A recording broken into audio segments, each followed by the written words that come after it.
Hi boys and girls, this is Mrs. Runyon and I am very pleased to meet you this year. I have one daughter. She is 18 months old and her name is Cadence and she goes to the Sunshine House during the day.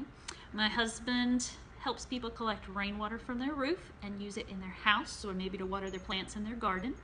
But I am an artist and I'm an art teacher and I get to teach you guys this year and I'm so excited to get to spend time with you every single week. And let's get started with art this year.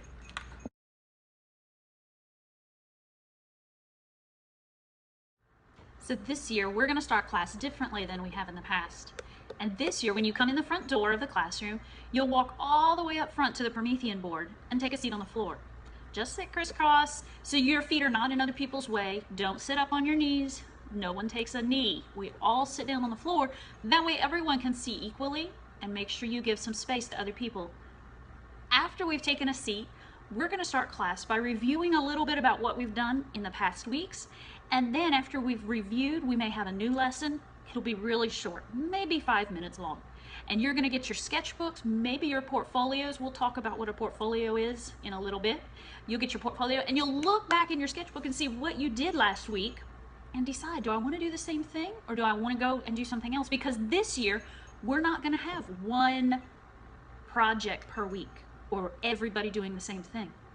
This year, we are going to have art centers. And there will be 4 centers in the classroom.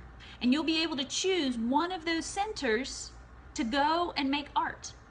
There may be a center for drawing, and there might be crayons and markers and colored pencils and regular pencils and all kinds of things that you would use for drawing.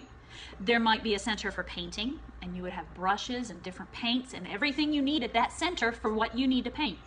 There may be a center for printmaking, and there'll be the supplies there. There may be a center for sculpture and clay. There may be a weaving center. And the best thing of all this year is we get to have a technology center in the art room. And a little bit later, we're gonna have some iPads and some laptops in this room. We also have a 3D printer in this school that we're gonna get to use, and you will get to design art that gets printed. Maybe you're gonna make some pictures on the iPads. Maybe you're gonna learn how to take self-portraits, or selfies. That's what we call them.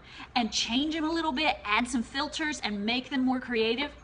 You're gonna learn how to draw on the iPad using paint, using pens, using markers, those kinds of things that are already on the iPad. So not real paint and not real pencils, but you know what I mean. It's gonna be awesome. And we're gonna get to print those things and share them with everybody in the building. Because when we make art, it needs to be shared. We wanna make something from the inside of us and show other people what it is that we feel, that we see, that we've heard, what we are thinking about. That's what art does. Art tells other people what's going on inside of me. And that's what we're going to be doing this year. So when you come into the classroom, you're going to walk all the way up to the front of the classroom and take a seat on the floor crisscross. Listen for directions because we're going to be fast. We've got a lot of art to make this year. You're going to get your sketchbook out. You're going to look and see what you did last week and see, what do I want to do this week? Thinking about different centers. There may be some times when I choose the center that you take. But there'll also be lots of times that you get to choose your own center. And then you're going to get to go and make art for the rest of class. Now we're going to have some timers in the classroom this year so we know when it's cleanup time. And so when the timer goes off, you will know, oh my goodness, I've got to clean my center. And you'll work together as a team to make sure everything looks sharp and clean and back the way it was when you came to the table. Then when the cleanup timer goes off, you'll get your sketchbook out and you'll take a few minutes to write and draw and show so you remember, what did I do this week that worked really well? What did I do this week that, not the coolest? Because let's face it, we all mess up. That's normal. I'm not worried about you messing up. I'm not worried about me messing up.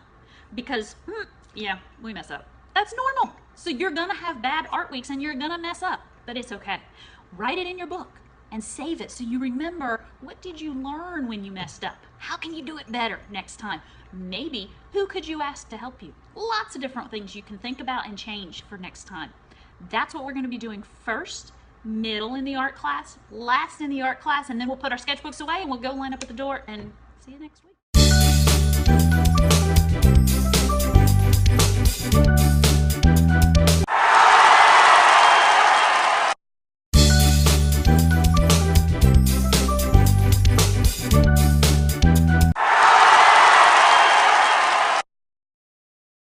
This year we're we're collecting box tops for education again. We collect these every year, and it helps us buy new art supplies. This year we were able to purchase some new paintbrushes, some new paint.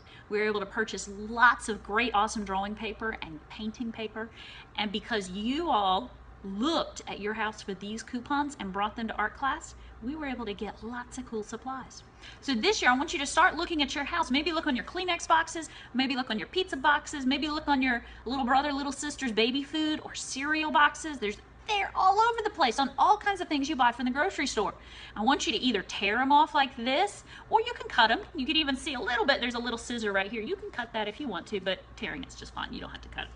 You can put them all together. So this one has 3 on one. I know it's backwards, but you can bring them all in together. You could put them in a Ziploc bag like this and just zip it down, boom, and bring this to me. Or if you wanted to, you could put them on a paper. And I have papers in the classroom. I'll show you where they are. If you want to take some of these home and put them on your refrigerator to save box tops and then bring them into me all at the same time, that's cool too. I gotta be honest, this is way cooler. It's so much easier. You don't have to glue anything or staple anything or tape anything. Just put them in the Ziploc bag. If you want to put them in the little mailbox outside my door, if you want to drop them off on my desk in the morning, if you want to give them to your teacher to give to me, if you want to bring them to art class, all those ways work. I love it. And if you have a big bag like this, I'm going to be giving you a ticket in exchange. Now, if you just bring me 1 or 2 at a time, I might not be giving you a ticket. But if you save them up and you bring a whole great big bunch of them like this, I got some tickets for you. So be looking for the box tops. Ask your neighbors. Sometimes neighbors need a good place to give these box tops to. Help us get new art supplies here in our class. We have a new way to get your attention this year. I have a new way to get your attention, and instead of clapping or yelling at you or counting 5, 4, 3, 2, 1, I'm gonna try to have my nifty little chime. And when that means stop and listen, because I have something to tell everyone. It might mean that I see a bunch of people choosing to mess up, and I don't want that. It might mean that it's time for a silly party. It might mean that it's cleanup time. It might mean, I don't know. It could mean all kinds of things. But when you hear it's time to listen, because there's an important announcement to happen.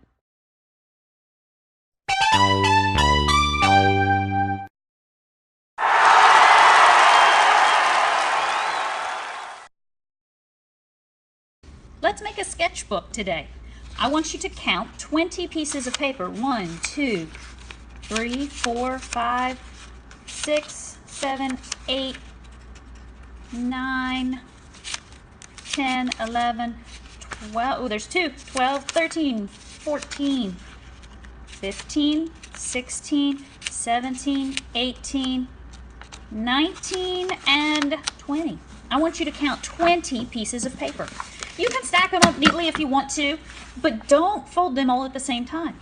You want to take a couple sheets. That's maybe 2 or 3. 3 might be a little much, but I'm going to try 2. I've got them nice and neat, and I'm folding them in half, hamburger style. I slide my finger this way, slide my finger this way. I might even add a pencil or a marker to help me squish it even better. You see, now it's folded in half. I'm going to set this one to the side, and I'm going to take a couple more pieces of paper. I'm going to go ahead and stack them up neatly. You see how my corners are all matched together and it looks like one big piece of paper. I'm going to fold it over. I'm going to line up my corners again. See, it looks like one piece of paper on the corner. I hold it in the middle, slide my finger across, slide my finger up to the top, down to the bottom, and use my extra tool to help it. Now, I like to go ahead and stack my paper inside each other. Can you see right here at the edge how I've got 2 pieces of paper? It makes 2 V's. And now I've got some more V's right here, kind of like the giant letter V, like that. Now, if I put my V's beside each other, can you tell it's kind of like the letter W, but not really? It's kind of all a mess, and this page is falling out. Take all of your pages and put them inside each other to make a giant V. I still have some more folding to do. I'm going to pick up a couple of pieces of paper at a time. I'm going to stack them up neatly so it makes a nice, looks like one sheet of paper. I'm going to fold my corners over, make it look like one. Slide my hand, slide down, slide up. Maybe take a marker or a pencil, whatever's handy, and slide it. Then go back to your sketchbook. Open to the middle. See, it's one giant V now. If I put it beside, it doesn't work. If I don't get to the middle, Can you see how it looks funny? That's not going to work for our sketchbook. Open all the way to the middle. Open this one to the middle. And now I have a giant letter V. I'm going to leave this open. I might even flip it upside down so I can remember my place. I'm going to move this over to the side. I've got a few more pages to fold. Remember, only fold a couple pages at a time because that way you can fold and match your corners neatly. Hold it in place, fold the middle, slide your thumb to the bottom, slide your thumb to the top. Get an art tool and slide it so you press it down even more. Remember, pick up your V. I left mine open so I could remember where the middle was. I open again to the middle. I'm going to lay it down, face down, slide it over here. I only have a couple more pages left, and I'm going to have a sketchbook almost ready to go. I match my corners, hold it, slide down, slide up. Use your marker or a pencil or anything that you can use to help. I have my giant V. I'm going to put these pages right in the middle. And now all the pages for my sketchbook are folded and ready to go. But these are soft and floppy and they don't have a good strong outside. I'm going to be giving you an outside that's made of poster board. Here's our poster board right here. See, it opens up just the way that your book does. I take the pages and I put them inside the poster board and the whole thing opens up. The poster board is a little bit bigger than your book, and that helps to protect the pages so they don't get beat up because we keep this sketchbook here at school all school year. Now when you get to this part of your book, you can start to use the markers and draw on the cover. You can draw on the back of the cover. You can even open your book all the way open flat and have a big picture that goes all the way across the whole cover. You have to write your first name and your last name on your book. It needs to be kind of big and kind of fancy so that when I see your book or when somebody else in your class sees your book, that they can give the book to you easily and we don't lose sketchbooks here at East North Street. Now I've taken some scissors and this is my job. I'll come around when you have your book together and I'll put a little cut at the bottom and a little cut at the top and then I'll slide a rubber band all the way across down the middle of your book. And yes, the rubber band does make a noise. But because this is art class, this is not music class, we're not going to use it to make noise. We're not even going to bounce it up and down like this where it bounces and it looks kind of like a purse or something silly like that. It is a book, and the more times you do this, the sooner I get grumpy. The more times you do this, the sooner your rubber band breaks and your book is going to fall apart. And you might end up losing a page. It might be your favorite page of all time. So please be careful with your book. Remember, write your name, first name and last name fancy, make it easy to read. You can create a picture all the way across your whole cover. You could put one on the front and one on the back. This is your book for your art class this year.